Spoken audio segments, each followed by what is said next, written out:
Cam and Israel's bird goes down over the Amazon rainforest on their way to take out a drug cartel lab. Sounds like fun. I hate it when that happens. It's hot, humid, and rainy day. Their equipment is left scattered amongst the rubble. All they have is a rucksack and what they can carry on their person.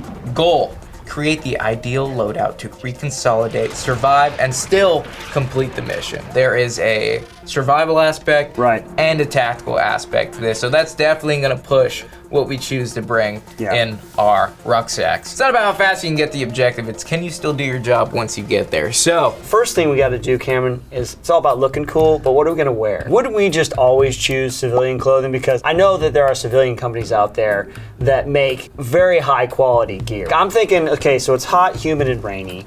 Something that's going to help keep us dry, something that's maybe loose fitting, very loose fitting, something that breathes well, yeah. wicks, and keeps the bugs off. Exactly. For sure. Exactly. I'm gonna use my worn slot and just go with classic jungle uniforms. A lot of them have buttons instead of zippers. A lot of them wick very well. They're loose fitting, like you said. And the newer ones have almost like a mesh netting at the bottom that keeps bugs out of your crevices, if you will. No, so I like that, Spidey Cameron. going up your crack. I've never done jungle ops personally, but the North Carolina South. You could consider that a jungle. Yeah, when it's in the middle of July and it's heat category 5 and it's hot and humid, I can relate to this kind of environment a little bit somewhat. We gonna matchy or what? Yeah, absolutely. Okay, jungles for worn. All right, for our kit, no plates in the jungle, folks. Chest rig, easy pick. I can imagine if we're going for familiarity, the Alice gear is something that I used all through my training. And very familiar. I Don't like date yourself. the webbing. I'm just telling you, man. You don't mess with the classic. So familiarity and ease of use. I'm gonna go with the Alice back. Okay. Or the Alice. The Alice webbing? The Alice webbing. Yeah. It's almost like a harness now. Yeah. If you don't know what Alice is, look at this picture of Alice. Classic. All right, moving on. For waist. Belts that we were issued are ones that I still use today. So the old webbing belt, they kept my pants up and I was able to hook equipment on them too. So I'm good with a webbing belt. Okay, well, I'm just gonna take a ye old leather belt, man. Just a good old leather. I hate wearing things on my waist. I mean, a lot of dudes nowadays, you see them wearing like full-on tactical belts. I wouldn't wear any of those belts. I mean, it might be good to bring them along, but not wear them on the movement. Yeah, moving through the jungle and really harsh terrain. You want to be as comfortable as possible. Yeah, I see a lot of chafing in your future if you're wearing like a tactical belt. A lot of dudes wear suspenders now under their tops because it keeps their belt off, it keeps it from chafing, and you don't have to literally have that rubbing on your little fat things, your hips. And little fat rolls, your dad bod rolls. Yeah, I know about that. I mean, I don't know about that. All right, let's move on to head, dude. What are you wearing on Boonie cap. Yeah, that's right. Easy that's pick. right, Sergeant Major. I'm wearing my boonie cap. You can't stop me anymore. Boonie cap, 100% in the also, jungle. it's 360 degree shade, which is something that I'm always looking for in a hat. Yep. I never really understood if I could wear a boonie cap as opposed to a baseball cap. 100% in the jungle. Boonie cap, you have great ventilation with the vents on the side. Like you said, 360 sun protection. They have the built-in webbing to put camo in. You're right, yeah. Super lightweight. We're trying to be comfortable moving through the jungle. It's hot, it's humid, it's rainy. Boonie cap all the way. Feet. Muddy, rainy jungle, something that's water resistant, like a Gore-Tex boot. I don't want to wear Gore-Tex in the jungle. No? Personally. Because Gore-Tex are great for keeping water out. So in a muddy environment, do a river crossing. Right. Once water gets into Gore-Tex, it can't get out. That's a good point. So you want something that's light in the jungle. You want something that dries extremely fast. I'm just gonna go ahead and pick lightweight boots. Something that's just like super thin. Something with a little bit of tread on it, but something that's just gonna dry really fast. You make a good case, Cameron. If there's one thing I don't want, it's my feet to be constantly wet because I know what that's like. You get trench foot, you're done. Yeah. Yeah, feet are so important. They literally you use them every day. I was told before I went into basic, take care of your feet, and I thought that was kind of a cheesy old man line. Yeah. But then I saw the wisdom of it. Moving down the list here, primary weapon. The classic M4, which I've talked about ad nauseum on this channel because it's what I'm familiar with. If I had to go with my gut instincts, it would be that. Maybe the SOP Mod 1 or 2 setup. Those are the attachments that I'm most familiar with. I'm so comfortable with that weapon system.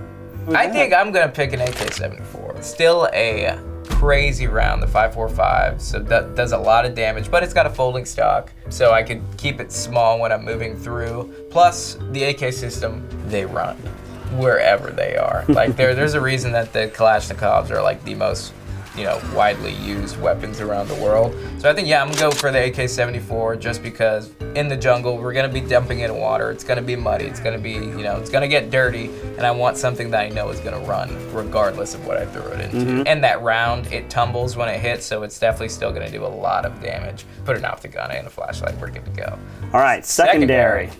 Go for it, man. What are you picking? You know what, I'm thinking we're in the jungle and it's just us, right? It's the action hero scenario where it's up to you or maybe one or two guys to take out the objective. I feel like I want something with more stopping power. I'm gonna have to go with the Sega shotgun. You're gonna go with the Sega 12 shotgun? Yeah. Okay, something to clear the brush, huh? Yes. I'm just gonna stick to a classic Glock. They also will run wherever they are, and it's small, keeping it lightweight, probably carry it on my chest rig, not on my waist, because I'm not walking with a pistol on my waist. I just imagine I have like a cool, like the action hero back of the back holster where you pull off the Sega. Yeah, there you go. Let's go to our sheath slots. I mean, the machete sticks out because we're in the jungle, right? We got to make our way to the objective. I'm gonna have to say machete for me. Yeah, for me, I'm gonna go as well with machete. I mean, hacking through that brush. You never want to dead reckon, but in the jungle, it's kind of impossible not to, unless you're literally following rivers all the way up. Yeah. I think the machete is a necessity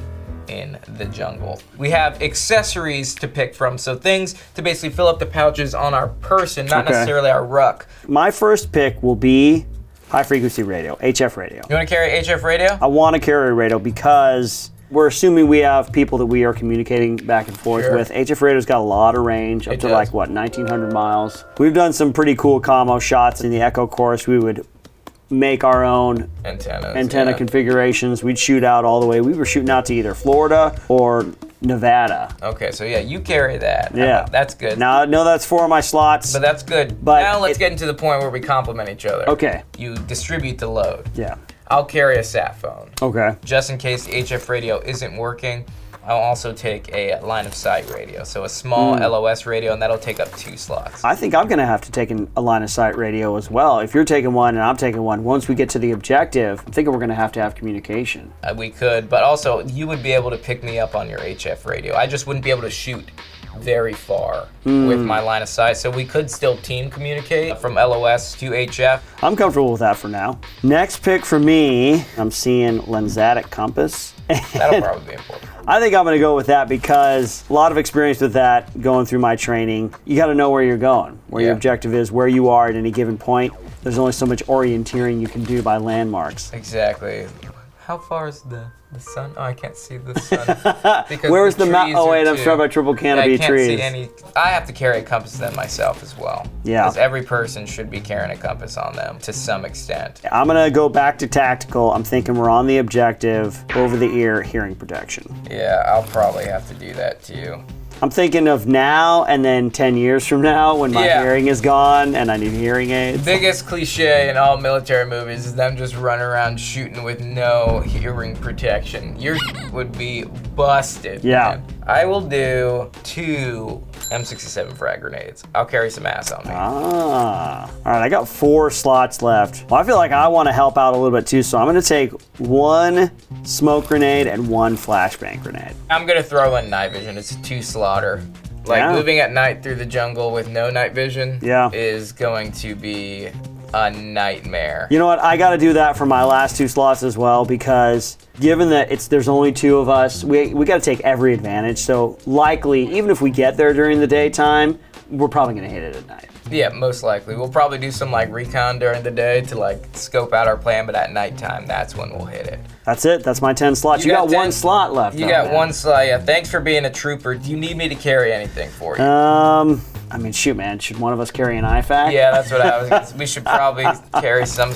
We need some medical. I'll carry the IFAK. Individual first aid kit. And as we know, redundancy is important. If you have 1, you have none. If you have 2, you have 1. Okay. I'm pretty confident with that. I'm assuming those compasses come with a map. So let's. Okay. It's our game. It's our game. Hearing protection. Yep. We'll keep our bearings when it goes south. I got some frag grenades. You got a smoke grenade and a flash. Mm-hmm. And then we both got night vision. I have a medical kit.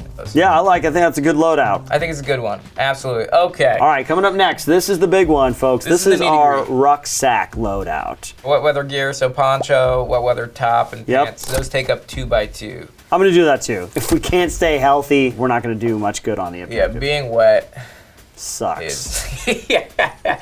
You're not wearing cold weather gear or wet weather gear on the move. Just because your body heats up, you will be steaming in a matter of, minutes on the move. So that stuff stays in your ruck until you stop moving, and then you get into your patrol base or, you're doing reconnaissance, then you can throw it on. Water's not important. Don't carry water. There's probably going to be water sources, but we have to find a way to purify them. Catadine pump water filtration system. Okay. And I'm going to use a 2-liter Camelback. Okay, And have that I'm carrying on my Yeah, let's get person a with a bladder. straw.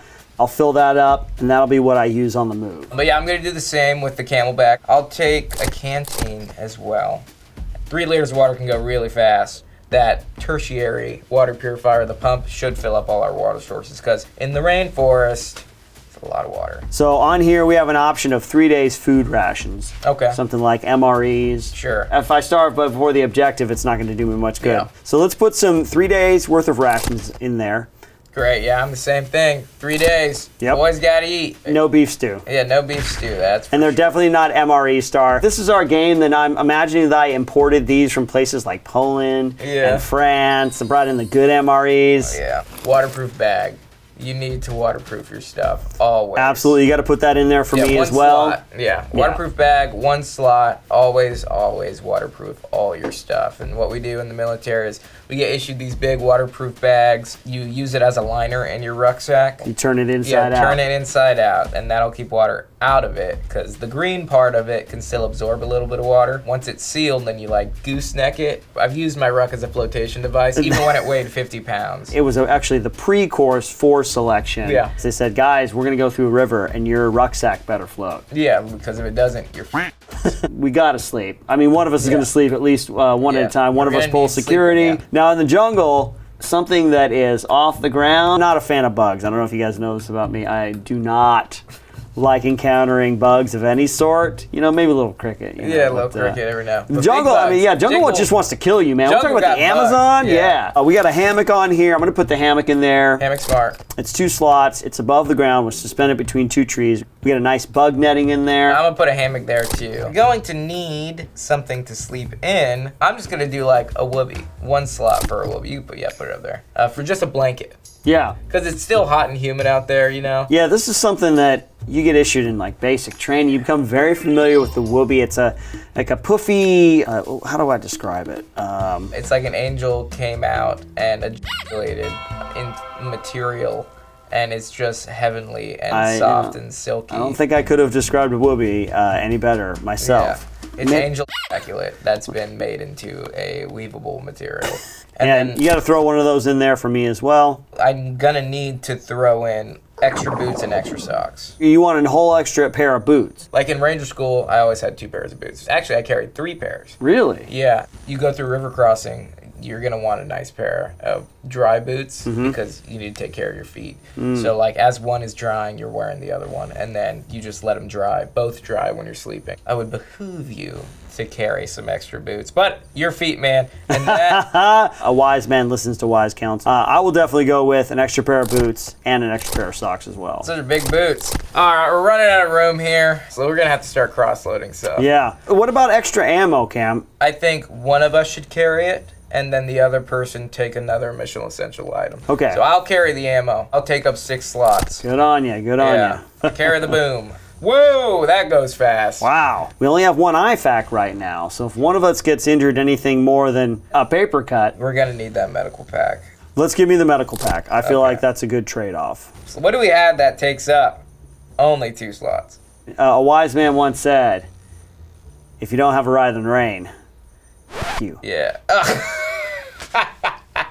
Can we all just take a second? That is shipfire history, folks. Yeah, put it down. I'll take that ride in the rain with a pen.